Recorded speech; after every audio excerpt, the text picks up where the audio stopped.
Welcome to this week's episode of ILTV Insider. I'm Maayan Hoffman, executive editor of ILTV News, and today we're tackling one of the most urgent issues facing Israel, the hostage for ceasefire negotiations with Hamas. Are the hostages still alive? Can Hamas even deliver them? What's driving Netanyahu, Blinken, and Trump? And is a deal truly within reach? Or is this just another round of false hope? Joining me are two leading experts. Lieutenant Colonel Maurice Hirsch, former director of the Military Prosecution for Judea and Samaria. Maurice is a leading legal expert on Palestinian affairs. After retiring from the IDF, he held roles including head of legal strategies at Palestinian Media Watch, senior military consultant for NGO Monitor, and advisor to Israel's Ministry of Defense. He is now a researcher with the Israel Defense and Security Forum in Jerusalem and the Jerusalem Center for Security and Foreign Affairs. We also have Yoni Ben-Menachem, a veteran Arab affairs and diplomatic commentator. Yoni previously served as Director General and Chief Editor of the Israel Broadcasting Authority. He is now also a senior researcher with the Jerusalem Center for Security and Foreign Affairs. Let's go ahead and get started. I want to begin with the idea about whether or not our hostages are actually alive. Is there any evidence to this effect? Why do we assume that there are enough alive hostages to warrant this kind of deal? Maurice, why don't you start? So I think what we have to take into account is that live hostages for the Hamas is really a pot of gold. They have an interest as best they can to keep them alive because they know that in return for live hostages, they can really get as much as possible out of Israel. And so we do understand that Hamas is doing at least minimal efforts to keep the hostages alive. And on the other hand, there are constant indications of life that are coming out of the Gaza Strip. Whilst we may not be able to get exactly to each hostage, I think we do have constant references to the fact that they are alive, videos that are being put out, and other information that's gathered. And I mean, do you think that the information is actually accurate in terms of the numbers that we've heard 30, we've heard 50? Do you have any indication as to what percentage of those 100 hostages left in Gaza might actually be alive then? Yoni or Maurice, either one, yeah. Go ahead. Well, I think that we know that there are 100 hostages being held by Hamas. This is an official number.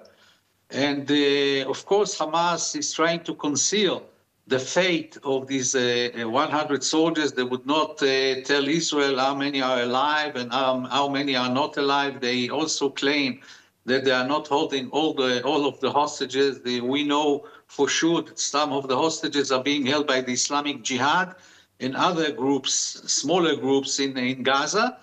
But thanks to our intelligence information, we have a pretty good idea how many hostages are alive and how many are not are dead, maybe killed by Hamas in prison. But we cannot disclose these numbers because it's under censorship. Oh, okay, I understand. Now, I mean, I want to ask another question. I mean, the truth of the matter is, right or wrong, and we're not going to discuss it, Israel literally went through and pummeled the Gaza Strip. They say around 80% of the infrastructure has been destroyed. Many, many Gazans are actually themselves buried under the rubble. We don't know where they are. Why do we assume that Hamas can actually locate all of the hostages? I know in September they asked for a week ceasefire to find them. Doesn't this complicate the matters? Yoni, you take that. This is a lie by Hamas. They know exactly where all the hostages are from the beginning. They planned the kidnapping before the war, and they made the hiding places for the hostages ready before the 7 of October attack. So everything was planned in advance. And they also know exactly how many hostages are being held by Islamic Jihad and the other groups. Of course, they will not reveal it, and they're trying to manipulate Israel in order to get more concessions from Israel. But I'm sure definitely that they know exactly where every hostage is whereabouts, and also they know whether they are dead or alive. So I don't think that we should believe any word of Hamas. And Maurice, do you agree with that sentiment that we know where every one of those 100 hostages are? So I fear that we don't know exactly where they are. I fear that Hamas also, to a certain extent, may not know where they were. I think that some of the hostages were taken by their captors. The captors have been killed. The hostages were also potentially killed, and they are buried under the rubble. And I fear that we will be in a situation that we need to take into account going ahead, that we won't necessarily be able to retrieve all of the hostages at any stage for possibly many years going forward. Now, and the reality is that back in February, the Biden administration, when it rolled out this new iteration of a ceasefire for hostage agreement, it for the first time took the negotiations out of people-to-people, prisoner for hostage, to something around a security situation that we would have to stop our military efforts. How realistic is a ceasefire in the current situation? I mean, Hamas is active still in Gaza, despite all the work we've done, and certainly in the West Bank. So isn't this a pause? I mean, a ceasefire, is that even feasible? Maurice, why don't you take that?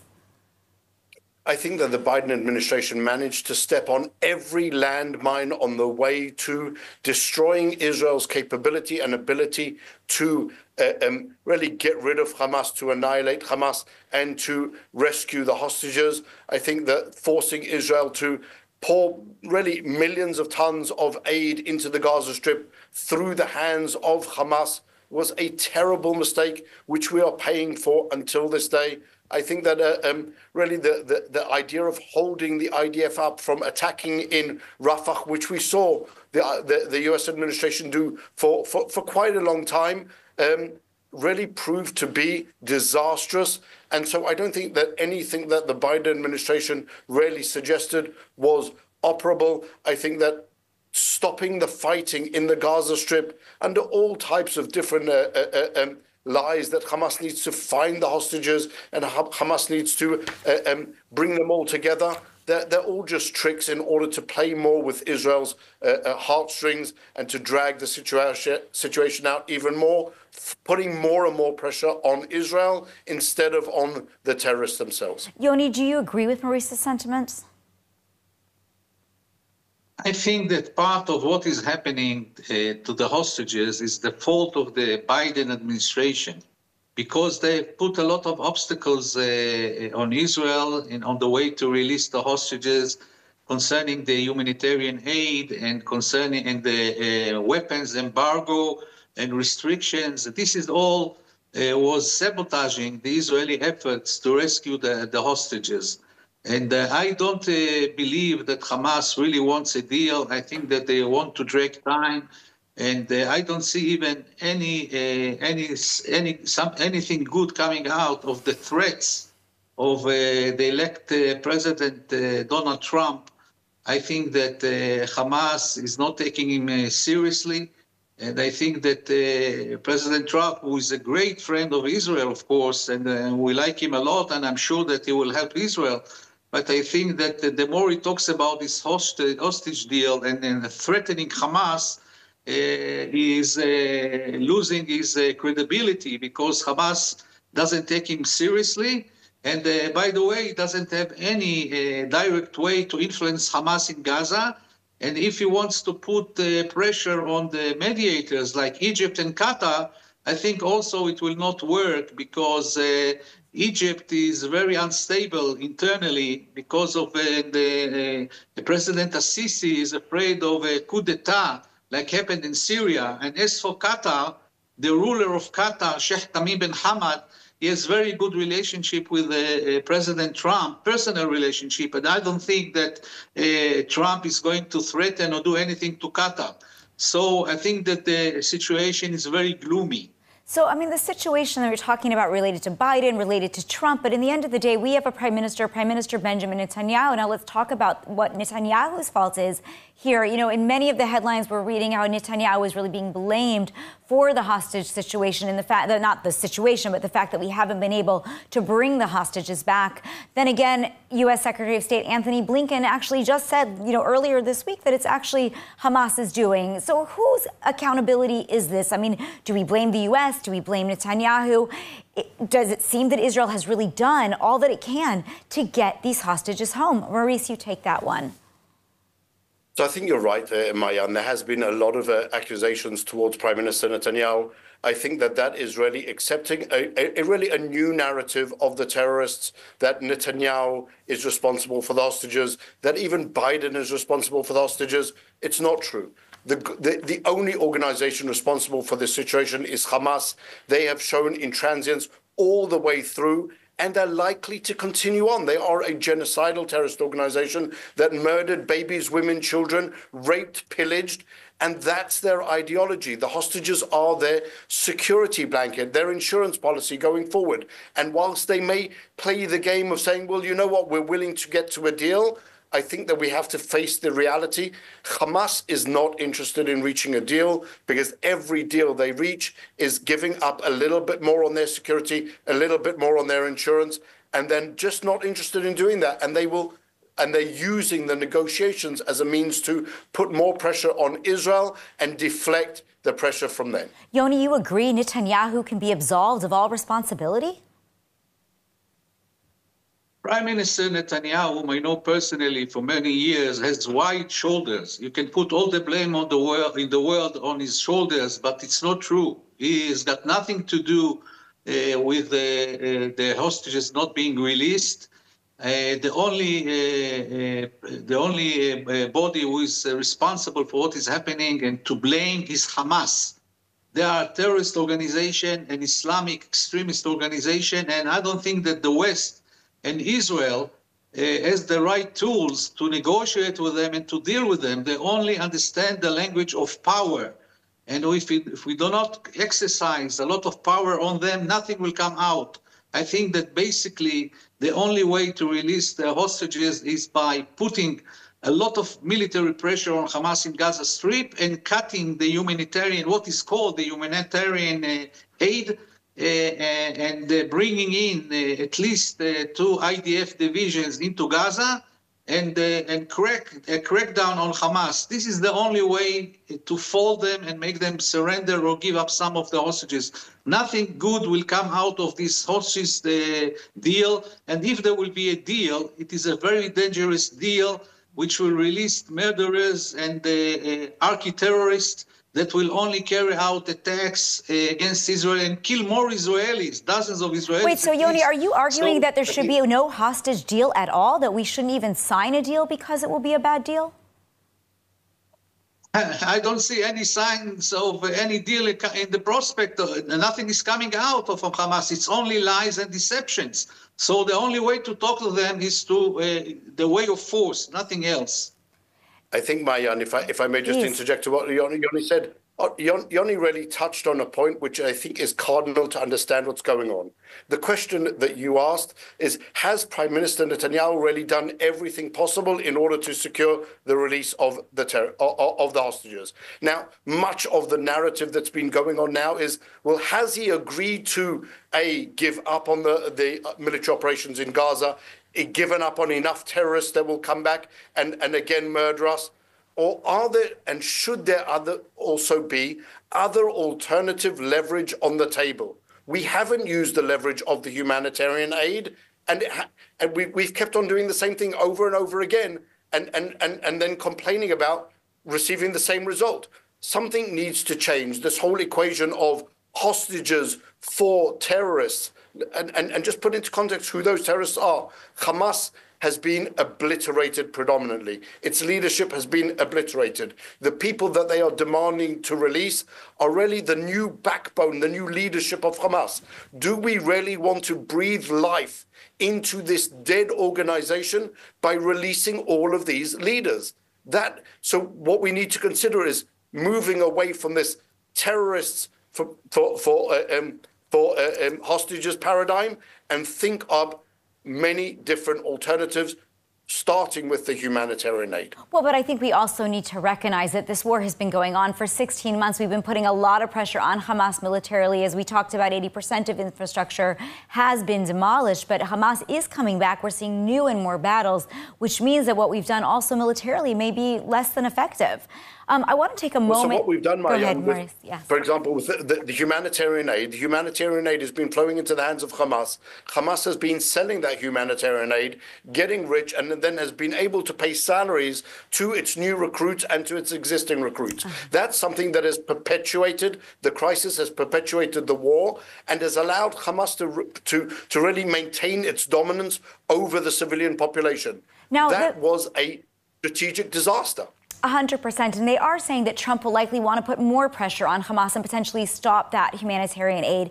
On the other hand, what I'm hearing is that Trump might be needing to pressure Netanyahu as well behind the scenes. Might Trump be advising the prime minister that he's going to have to accept some kind of deal because Trump wants the accolades? He wants a ceasefire when he comes into office. Yoni, what do you think? Well, Trump, as I told you, has no leverage on Hamas. This is all... even we're talking about stopping the humanitarian aid.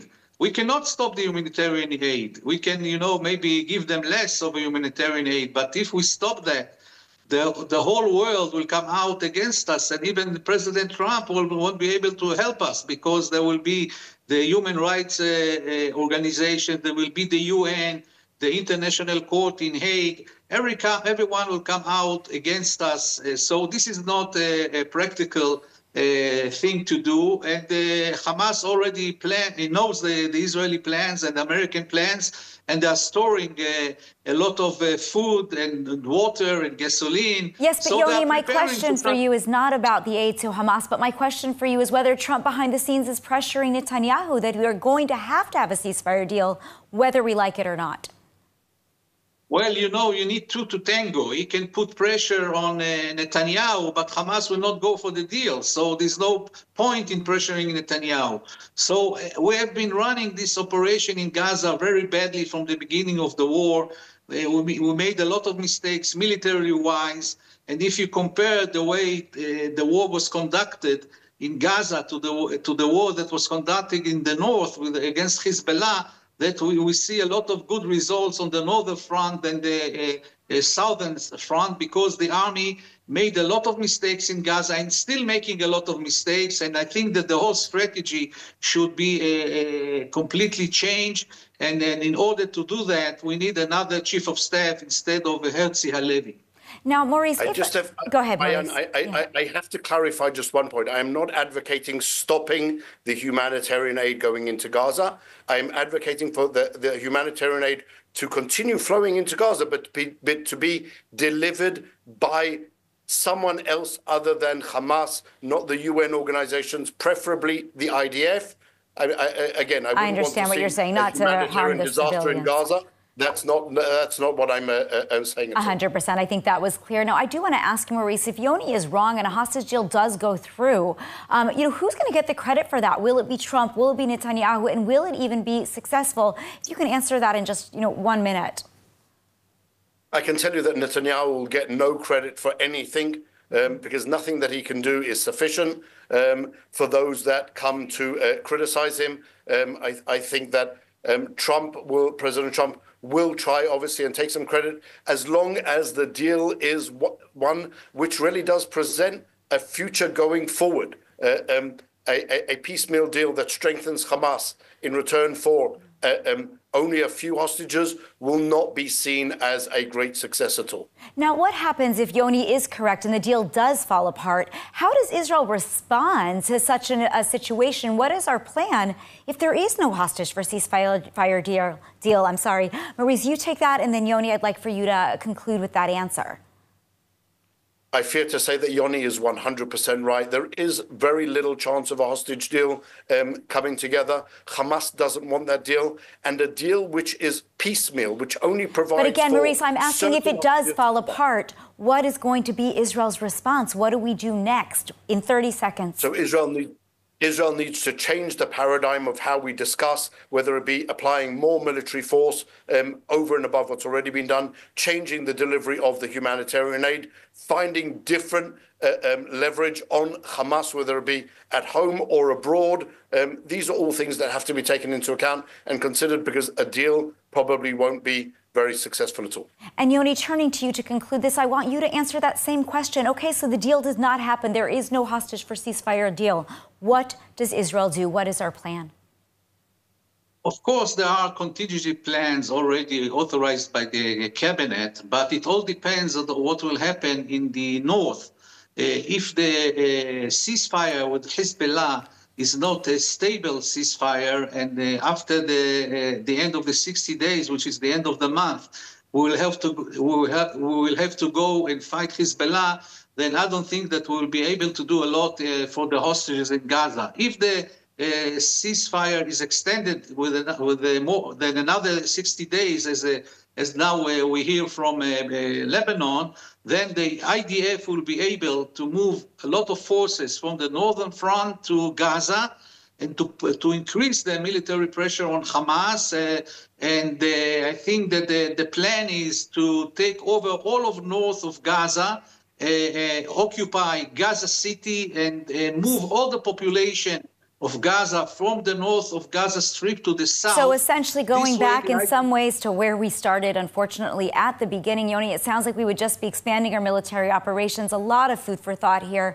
Unfortunately... No, we didn't start there. We did not complete the mission there. And now we have to complete it, evacuate all the north of Gaza and control it. And this will put a lot of pressure, and add to that also the idea of cutting the humanitarian aid. All these things might help to release some of the hostages. Okay, I understand. So, well, unfortunately, that is all the time that we have this evening to continue the program. There is so much that I know we could discuss. I really want to thank you, both Maurice and Yoni, for being here tonight.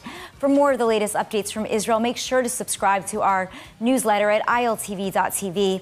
Thanks for watching Insider. Have a pleasant evening.